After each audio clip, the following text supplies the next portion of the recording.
Hello and hello everybody, my name is Lucy and welcome to Books and Brushes. So today, I am not the imposter, promise. Today we are doing the Books Are Among Us book tag by Paperback to Hardback. Connor did this book tag and I loved it, so I went and found the original from Paperback to Hardback and she said I could do this tag, so here we are. I'm surprised that no one has done this tag already, to be honest, because Among Us is so popular. A bit of backstory, I'm not just a book nerd, I am a major board game nerd. I love my board games. I do have a mild obsession. My board games are in a different room. Yes, I'm a D&D-er and me and my board game crew play board games every Thursday and we play all sorts of things, and although Among Us is like a video game, but it's so board gamey. It's got the mechanic that is one of my favourite mechanics in board games and in the board game community, which is the imposter trope, and this is something that a lot of board games have and all my favourite board games tend to have this trope, so Among Us really reminds me of board games and my board game crew have taken to it like a storm. We play it all the time and I'm now obsessed. I'm looking at you, One Night Werewolf, the Sheriff of Nottingham, Incognito. There are so many more. If you need any recommendations for war games that are like Among Us that have imposter tropes, just let me know. I know so many. So when Among Us got really popular, I jumped right on this train. A book tag about Among Us? Sign me up. These questions are perfect, so let's go through them. The first one is Crewmate, a book you want all your friends to read. For this one, I mean, it's kind of obvious, my favourite books really. Either Unwind, Delirium or Mindjack, purely based on the fact that they're some of my favourite books and nobody really has read them, or at least nobody I know has read them. And I'd love to talk to more of my friends about these books because they're amazing and I love them and I will never not love them. A bit of an obvious answer, but it's true. Those are the ones I want all my friends to read so that I can discuss them and love them with my whole heart. So I think like Mindjack are an indie series, so it'd be nice to spread some indie love. I need to talk about Unwind with literally everyone. But I also feel like most people would like Delirium and Mindjack is such a fun one. Take your pick out of the three, I'll give you the choice. Question 2, Imposter, a book cover that isn't like the book at all. I thought of quite a few for this one. Orphan Monster Spy definitely fits this one, or at least the cover I have with the black and the gold. It's over there, I can't be asked to grab it. Definitely gives me a 1920s vibe, but it gives me a roaring 20s fun art deco vibe, and it doesn't give me Nazi Germany spy child, do you know?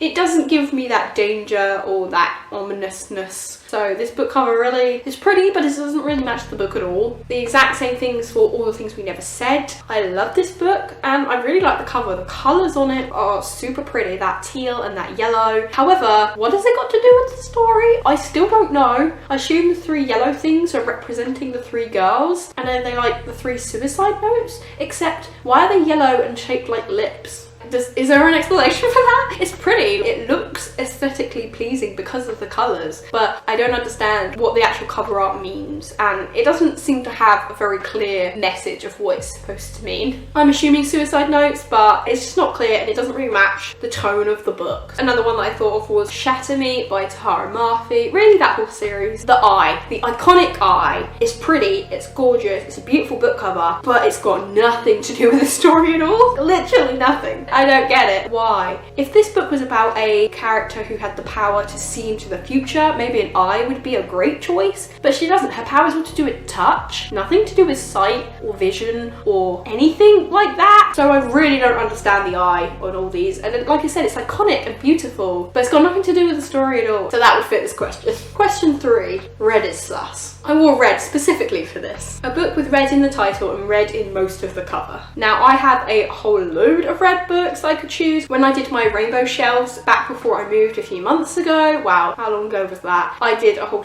you could see the red section, I'll put a picture up here, and there's probably more red books since then. The Mortal Coil is a great one, super red. Also Heartstream, I read that recently, really, really red. I Am Not a Number, super red, and Ghost Boys, my newest edition, a book I got for my birthday, thanks to Connor, super, super red. And there are loads more I could pick, but those are the ones that were the most red that I own. Question 4, tasks. a book that felt like a chore to finish. A couple of books came to my mind for this. The first one is Frankenstein by Mary Shelley. Yeah, that book was hard. I read that book a couple of years ago now and I really didn't like it. It was filled with so much filler, the language was so dense and flowery and old English, and add all of those things together and you have a nightmare. That book took me like a month and a half solid without reading anything else to get through it. It was not a good time. The book that's taken me the longest to read ever. Definitely Frankenstein. Also, I'm looking at you, 8 Pieces of Silver. Yeah, you were a chore. Question 5, discussion time. A book that you had to review or discuss immediately after finishing it. And for this one, I've gone with A Gathering of Shadows by V.E. Schwab, the second book in the trilogy. I already read this one with Matthew, and as soon as I finished that book, I immediately had to talk with Matthew about it because so much happens in that second book and the ending is just so mind-blowing and all-encompassing, and it goes straight into the third one, and the third one, such a tense, gripping, I cannot put this down, oh my god, what is happening type book. So the ending of that second one, I was just pure screaming and I had to talk to Matthew immediately about it, and oh my god, it was so good and we had to talk about it, and talk about it we did. I love that trilogy overall, but that was the point where I was like, oh my god, I must talk about this now. There are many books where I've had to talk about it immediately after finishing it, for good reasons and for bad, but this is the one that comes to mind the most because there are a lot of books I finished and would have loved to have talked about but didn't have anyone I knew who'd read it or knew anything about it, so I couldn't really talk about it. That's why buddy reading is awesome, and I'm glad to be doing that now in my book nerd life. If you haven't done a buddy read, give it a try. You really get to talk about those feels that you need to talk about and express, and if you have a great reading buddy like Matthew, it's a great time. Question 6, Ejected. A book that you unhauled as soon as you finished it. Now, I don't read unhaul books very often. There's very few I can pick from, which at least narrows it down. So I've picked The Lovely Bones by Alice Sebold. I don't really know, don't really care. Didn't like this book. Read this book for an English Lang Lit class back in college, and I had to study it and sing its praises and say how magnificent piece of literature it was, even though I hated its guts. I still did fine on the exam because I am a bullshitter pro, but hated this book, still hate it, think it's dumb.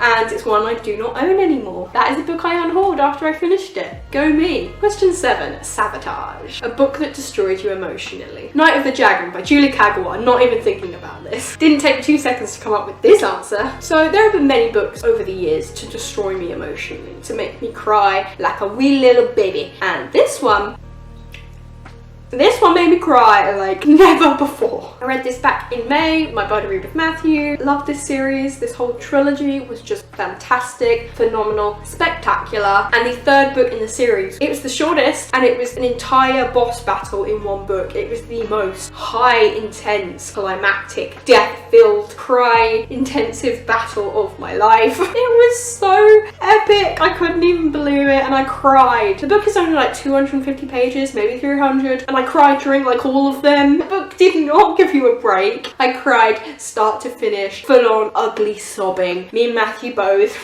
we were gone. Emotionally, this book really did destroy my heart and soul, put it back together and rip it apart again, and then hold it in its beautiful hands, destroyed, and present it back to me. That's what that book did. And to this day, it's probably one of the books I've cried the most at. This was an easy one to think about. Also, great series, go read it. Please don't let that deter you because it's amazing and I still love it even though it ripped my heart to shreds. I am grateful that it did. That's how books work. Question 8. The 12 Colours. A book that has at least 3 of the skin colours on the cover. So we've got red, dark blue, dark green, pink, orange, yellow, black, white, purple, cyan or lime green. And the extra challenge for this one is to find a book with 6 of those colours on the cover. And for this one I have picked A Very Large Expanse of Sea by Tahara Marthi. As you can see, we've got black, white, yellow, green, purple, we've got pink and we've got orange. So we've got most of the colours on here. I can point them out for you if you need to see. This book has got a full 6 colours on the cover. I also considered a couple of other books like Warcross. I know that has a bunch of colours on it. Also Girls of Paper and Fire, but I think Tamara Halfie just had a few more that fit the question. Question 9, Defeat. A book you DNF'd. Similar to unhauling, I very rarely DNF a book. It probably hasn't happened in years, if I'm honest. I know, I should DNF more often, but I'm a completionist and I struggle to do that. And a book I do remember DNFing, I talk about it in my October wrap-up, and I talked about The Institute by Stephen King, which I loved. But I also talked about a book I read years ago, Needful Things by Stephen King. This was a book my mum gave me when I first started getting into reading when I was about 15 or 16, and I hated it. I didn't understand a word. I read about, I don't know, know how much I read, 50 pages, 20, who really knows? I read those pages and still didn't understand what the heck was happening. Like, nothing had happened. I couldn't tell you a single character, a single plot line, nothing. The book was just nothing, and nothing happened, and I was bored out of my mind, and I never finished it. So that was a book I definitely DNF'd. A long time ago now. That was 10 years ago. Wow, was that a decade ago? Ew. I've probably changed a lot since then, so maybe I'll go back and retry it, see if I gave it a fair shot, whether my 15-year-old pea brain was just stupid. Probably a bit of both. Who knows? Definitely a DNF for sure. And question 10, victory. Good, because my voice is not doing well. A book you rated 5 stars. I have stopped rating books because I'm an idiot who can't be bothered and I'm lazy, and I don't tend to rate books of 5 stars anyway. And if I am going to rate a book, it'd be out of 10, because I don't think 5 stars is enough to quite convey my feelings and thoughts. It's not a big enough range, so I always rate out of 10 rather than 5. The last book that I read that I think was really good was The Institute by Stephen King. I did just remind myself of this one, but I loved that book so